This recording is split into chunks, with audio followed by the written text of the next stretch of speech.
বৈষম্য বিরোধী নেতাদের ডাকে অসহযোগ আন্দোলন শুরু হয়েছে বাংলাদেশে। রবিবার ৪ আগস্ট থেকে অনির্দিষ্টকালের জন্য শুরু হয়েছে অসহযোগ আন্দোলন। এই পরিস্থিতিতে দেশে ফের রবিবার সন্ধ্যা থেকে কারফিউ জারির সিদ্ধান্ত নিয়েছে হাসিনা প্রশাসন। এর মধ্যে খবরে উঠে এসেছে বাংলাদেশের নোবেলজয়ী অর্থনীতিবিদ মোহাম্মদ ইউনুস। তার আইনজীবী জানিয়েছেন যে রবিবার রাতে নাকি দেশে ফিরছেন ইউনুস। এরপর সোমবার ৫ আগস্ট কোর্টে যাবেন তিনি। প্রসঙ্গত, ইউনুসের বিরুদ্ধে রাষ্ট্রদ্রোহিতার অভিযোগ আনা হয়েছে।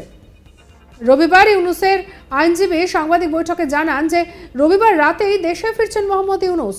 তিনি প্যারিস অলিম্পিকে যোগ দিতে ২১শে জুলাই দেশ ছেড়েছিলেন। এরপর ইউনুসের আইনজীবী জানান যে বাংলাদেশের কয়েকটি মিডিয়া ইউনুসের বিরুদ্ধে খবর সম্প্রচার করেছে। মিডিয়ার প্রচার করা হয়েছে যে ইউনুস নাকি দেশের বিরুদ্ধে কথা বলছেন। ইউনুসের আইনজীবী দাবি করেছেন যে ইউনুস জাতিসংঘের মহাসচিবের ৭ জন উপদেষ্টার মধ্যে একজন।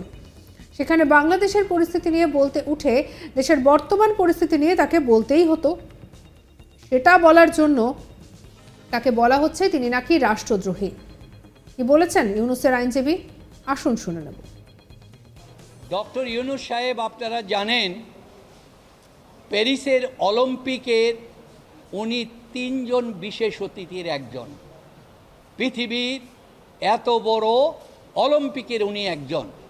এবং আরও শুনে আপনারা খুশি হবেন, সোশ্যাল বিজনেসটাকে এইটা অলিম্পিকটাই উৎসর্গ করছে সোশ্যাল বিজনেসের নামে।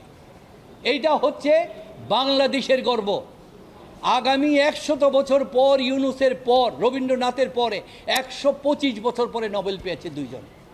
ডক্টর ইউনুসের পরে নোবেল পেয়ে সারা পৃথিবীর সমস্ত নোবেল এবং সারা পৃথিবীর রাষ্ট্রনায়ক, সমস্ত জনগণের নেতা বাংলাদেশের একজন হতে পারবে, এই আশা হয়তো আমরা করতে পারি না। আর এই ব্যক্তিকে বলা হয়েছে যে আপনি রাষ্ট্রদ্রোহী করেছেন। কি করেছেন? উনি ২১ তারিখ বাংলাদেশ ছেড়েছেন আপনার প্যারিস অলিম্পিকে যাওয়ার জন্য। সেইখানে প্যারিস অলিম্পিকে যাওয়ার পথে উনি বাংলাদেশের এই ঘটনা দেখেছেন। এই ঘটনা দেখার পরে বাংলাদেশের কয়েকটি টিভি সব সময় ডক্টর ইউনুসের বিরুদ্ধে অভিযোগ করেছেন।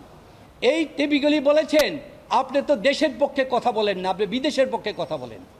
তিনি নিজের চোখে দেখে গিয়েছেন উনি জাতিসংঘের মহাসচিবের একজন, অন্যতম ৭ জনের একজন উপদেষ্টা। ওনাকে যখন ওনার দেশ সম্পর্কে বলা হয়েছে কি, তখন তো উনি বিবৃতি দিতে বাধ্য।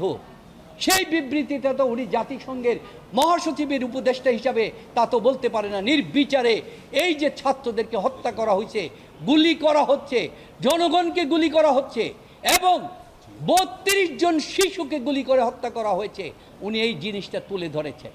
এবং উনি এটা তুলে ধরে বলেছেন এই জিনিসটা হয়েছে কেন?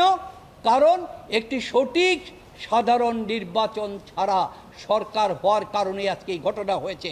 তাই উনি সাধারণ নির্বাচনের কথা উনি বলেছেন। উনি একজন নাগরিক হিসাবে কথা বলেছেন। আজকে বাংলাদেশের প্রতিটা জায়গায় আপনাদের টিভির কাছে সবাই বলছে তাদের ব্যাপারটা রাষ্ট্রদ্রোহী হয় না, ডক্টর ইউনুসের ব্যাপারটা রাষ্ট্রদ্রোহী হয়। এর চাইতে দুর্ভাগ্য আর কিছু নাই। কালকে আজকে রাত্রে ডক্টর ইউনুস আসবেন, আগামীকাল বাংলাদেশে আসবেন, আগামীকালকে উনি ওই কোর্টে যাবেন।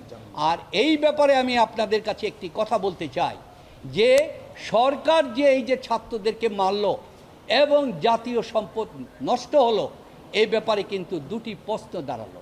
একটি প্রশ্ন জাতীয় সম্পদের ব্যাপারে, আমরা যদি প্রথম যদি বলি জীবনের কথা, ধরেন একজন ব্যক্তি অত্যন্ত দামি গাড়ি নিয়ে তার ছেলে গাড়িটা নিয়ে অ্যাক্সিডেন্ট করে ফেললো, মারা গেল।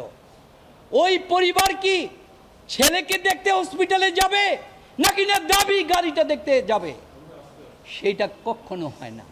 তাই আজকে যেই সম্পদের কথা বলা হচ্ছে, মেট্রো রেল এবং এগুলি, একজন আইনজীবী হিসাবে আমরা কিন্তু একটু সন্দেহের দৃষ্টিতে দেখব, যেটাকে আইনের ভাষায় বলা হচ্ছে বেনিফিট অফ ডাউট। প্রসঙ্গত, এর আগেও মোহাম্মদ ইউনুস সম্পর্কে বিস্ফোরক অভিযোগ করেছিলেন আওয়ামী লীগের সাধারণ সম্পাদক তথা হাসিনা সরকারের সড়ক পরিবহন এবং সেতু মন্ত্রী ওবায়দুল কাদের। তার অভিযোগ ইউনুস এখন সরকার বিরোধী আন্দোলনে নেমেছে। এ বিষয়ে তিনি বলেন, অতীতে যিনি রাজনৈতিক দল খুলে 1-11-এর সাড়া পাননি, যার বিরুদ্ধে মামলা চলমান তিনি পদ্মা সেতু নির্মাণে বিরোধিতা করেছেন। তিনি ঠিক কি বলেছেন শুনবো। আজকে ডক্টর ইউনূস শ্রমিকদের অর্থ আত্মসাৎকারী, তিনিও আজকে মাঠে নেমেছে। অতীতে যিনি রাজনৈতিক দলগুলো 111-এ সাড়া পাননি, যার বিরুদ্ধে মামলা চলমান, যিনি দেশের আইকনিক প্রকল্প পদ্মা সেতু নির্মাণের বিরোধিতা করেছিলেন, তিনি আবার সক্রিয়। আগে গোপনে করেছেন, এবার তিনিও এসেছেন প্রকাশ্যে। আমাদের বন্ধু আছে বাইরে, বাইরে আমাদের বন্ধু আছে, প্রভু নাই। আমাদের বিবেক আমাদেরকে চালায়, কোন বিদেশি শক্তি নয়। আজকে ইউনূস কত নির্লজ্জ, তিনি ভারতকে অনুরোধ করেন শেখ হাসিনাকে থামাতে। শেখ হাসিনা আক্রান্ত, আক্রমণকারী নয়। আজকে অনেকে অনেক কথা বলেন, এখন ছাদ থেকে ফেলে দিয়েছে 15 জনকে। এইসব মৃত্যু কারা কারা দায়ী?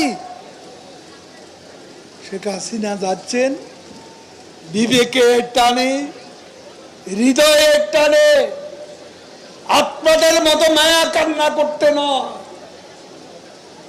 বিবেক আর হৃদয়ের টানে তিনি হাসপাতালে যাচ্ছেন।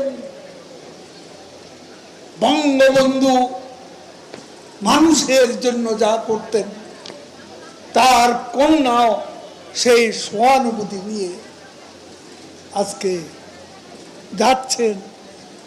আজ এই মুহূর্তে গণভবনে তিনি নিহত আহতদের পরিবার পরিজনের সাথে মিলিত হয়েছেন এবং তাদেরকে কিভাবে সাহায্য করা যায় তাৎক্ষণিক সাহায্য করছেন এবং ভবিষ্যতে তারা যাতে সচ্ছলভাবে চলতে পারে সেই ব্যবস্থা করছে।